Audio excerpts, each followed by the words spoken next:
Olá, pessoal! No vídeo de hoje a gente vai falar sobre o doutorado na França. Oi, Victor, tudo bem? Oi, Joyce, tudo ótimo, e você? Tudo bem também. Eu me chamo Vitor Farcara, eu sou de Cruzeiro, no interior de São Paulo, né? Fiz a minha graduação na Unifei, no Brasil, na Universidade Federal de Itajubá, Engenharia de Materiais, e vim direto da graduação para fazer doutorado aqui na França, na parte de materiais e física dos materiais, a parte de semicondutores. E agora estou trabalhando numa empresa aqui que faz pesquisa e desenvolvimento. Então, já que o vídeo de hoje é sobre doutorado, então, a primeira coisa interessante é que nem o Victor falou, ele fez a graduação e depois foi direto para o doutorado. Então, isso já é uma coisa interessante.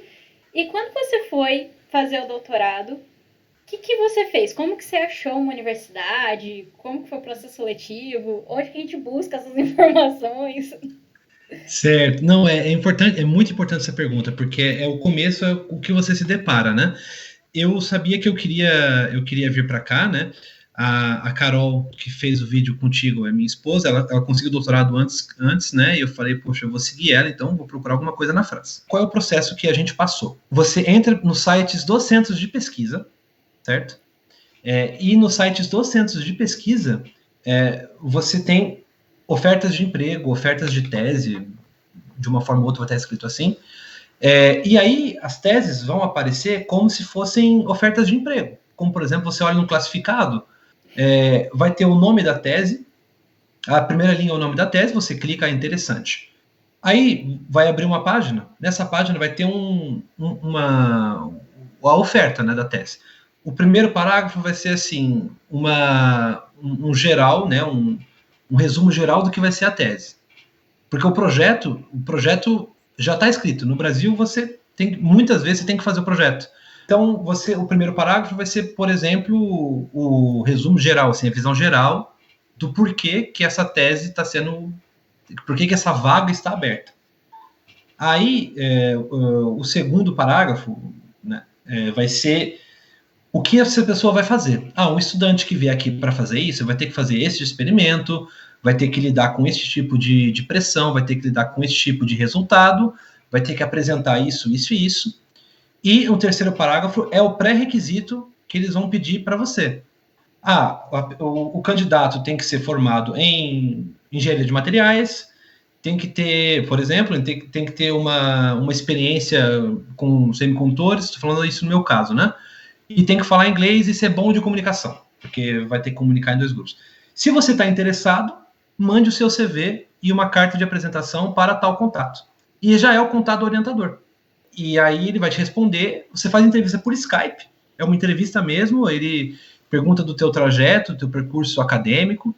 O teu orientador, se ele te aprovar, ele vai ser o link com a universidade. Aí, no meu caso, eu entrei em contato com um pesquisador do CA, o centro de pesquisa que eu fiz a minha tese, e ele falou, olha, agora você foi aprovado, você vai ter que começar o processo de ingresso, de aceitação na universidade, que é um processo meramente burocrático, é um processo, ele te dá todos os documentos que você vai ter que preencher, uma pilha de documentos, porque a França é sempre assim.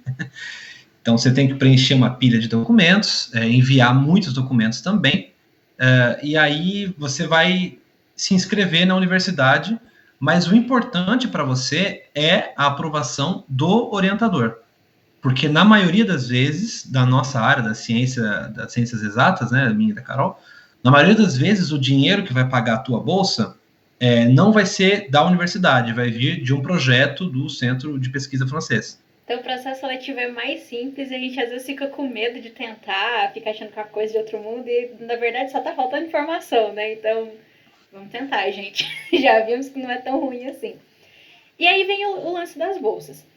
A primeira coisa, que nem no próprio vídeo da Juliane, as universidades lá que tem o programa de doutorado, elas são particulares. Então você tem que pagar pelo doutorado ou você pode conseguir um desconto, né, uma bolsa.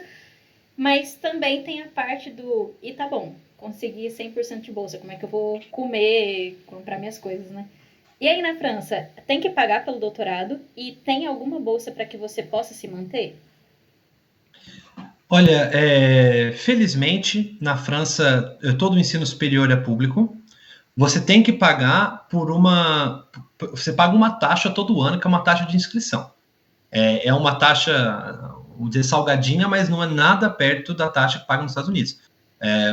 No nosso caso, eu pagava 390 euros por ano. Então, a questão das bolsas, tem bolsas que vêm direto da universidade, né? Depende também dos 3 tipos de doutorado.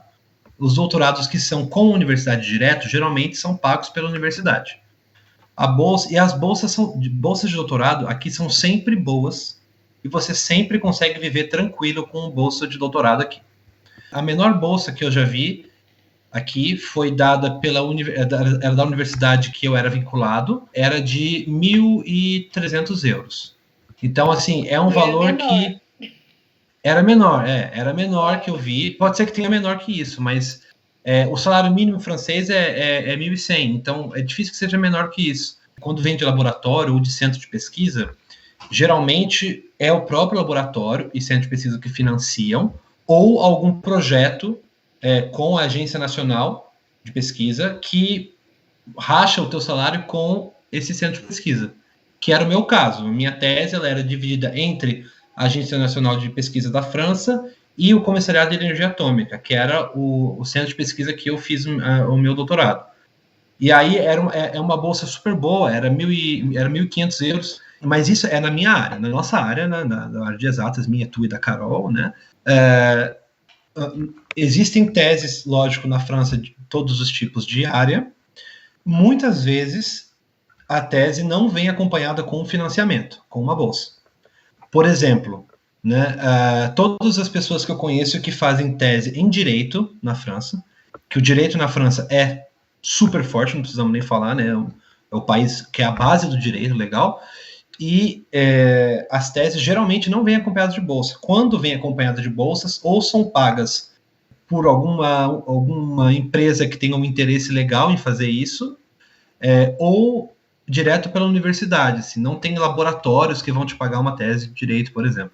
E aí você tem que buscar a bolsa por fora.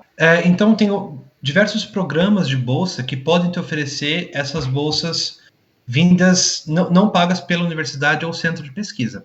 Então, por exemplo, tem a Bolsa Eiffel, tem a Bolsa do Campus France. Se você colocar no Google, ou botar no Google Tradutor e depois colar no Google, Bolsa Tese Direito França, já vai aparecer um monte de bolsa que, lógico, você tem que aplicar, tem um processo seletivo que você conseguiria a bolsa. Na maioria dos casos de doutorados onde você trabalha full time, né, que eles falam, que é trabalhar o tempo todo e ligado mais com experimentos de laboratório, é tudo pago. As bolsas nessa área são todas pagas. A parte, geralmente, que você consegue fazer uma tese, mas trabalha no outro período, aí geralmente não é pago. Isso era uma curiosidade que eu tinha, porque eu conheci um moço que estava fazendo doutorado na França, só que era de direito, e ele trabalhava meio período e estudava meio período. E eu achei isso curioso. Aí eu criei, né, uma ideia errada de que não tinham bolsas na França. Nossa, não dá pra morar na França pra fazer doutorado, né? Tem que ser rico. Não, tem bastante. Dá para viver tranquilo, só nessa área de ciências sociais ou de direito, tem um pouco menos de bolsa do que na área de exatas, mas você tem, em compensação, mais oportunidades de buscar bolsas por programas da França, e tem bastante programa. E o que é o doutorado na França? O doutorado aqui, ele é diferente. Ele é diferente do que a gente tem no Brasil. E em muito lugar também. Primeiro que a duração dele é mais curta, né? Em geral, os doutorados aqui são de 3 anos. O que pode ser bom, pode ser ruim. Para mim é um pouco curto demais, mas tem gente que já prefere ser uma coisa mais curta mesmo. Os doutorados aqui são menos ligados à parte acadêmica no sentido de lecionar. Você pode lecionar se você quiser. Você tem a oportunidade de se candidatar para ser professor substituto, professor adjunto do teu orientador e ensinar, dar as aulas práticas, que eles chamam de TP aqui. Tudo. O doutorado aqui é muito mais sobre formar um pesquisador. formar alguém que seja ligado à parte da pesquisa. Então, por exemplo, eles esperam que você tenha algum conhecimento básico, né, técnico da tua área, e no doutorado, o que você vai aprender, você não vai aprender de livro, porque não tem livro. Você vai aprender lendo artigo, fazendo uma revisão bibliográfica. Então, você aprende a ser um pesquisador. E você tem a opção de lecionar ou não, se você quiser. Em contrapartida, não tem muitos cursos. Não tem muita carga horária de cursos de faculdade. Por exemplo, na minha tese eu não tive curso de matéria com nota no fim. Você tem, vou falar no meu caso e no caso de muita gente que eu conheço na parte de engenharia de materiais, mas deve ser parecido em física, matemática, química. Você tem 90 horas de carga horária para cumprir durante os seus 3 anos. Você tem que distribuir essas 90 horas em 3 anos. Gente, que maravilha! Então, mas vai ficar melhor ainda. Então vamos ver. Ou pior, às vezes você gosta de aula, né, e quer pegar. Você tem 3 tipos de formação, né? Você tem a formação científica especializada, que são formações que são da sua área, mas não quer dizer que você tem que buscar um curso disso. Não. Congresso que você vai, seminário que você assiste, todos você sempre ganha um certificado de presença no final e você conta na universidade. Então, cada seminário que você vai, por exemplo, é muito comum na França você ter a oportunidade de ir viajar para ver um congresso da tua área em algum outro lugar. E é uma semana toda. E é uma semana toda que conta no teu horário. Então, você tem 30 horas desse tipo de formação, 2 congressos assim, você já mata quase tudo. Congresso, gente, seminário... Então o congresso ele é valorizado assim, de uma maneira muito boa, porque a gente vai em congressos aqui, mas assim, é uma coisa para você colocar no seu currículo Lattes, não que vai contabilizar as horas no final das contas. A gente faz muita matéria. Contabiliza, e você não é necessário que você faça uma apresentação oral ou apresente um pôster para que conte. Você tem que ir lá assistir para poder contar. O pôster é legal, a apresentação é legal, é ótimo para o teu currículo, né? Mas você não precisa disso para validar as tuas horas, você só precisa do certificado de presença. Então, essa primeira parte de formação científica especializada é rápida de cumprir. Geralmente você não vai ter problema nisso. Você tem as formações científicas transversais. As formações científicas transversais, como o nome já diz, você aprende ciência de outras áreas ou coisas que não são tão diretamente relacionadas, que é para a sua cultura científica. Então, por exemplo, eu assisti a um seminário sobre a evolução da noção do tempo.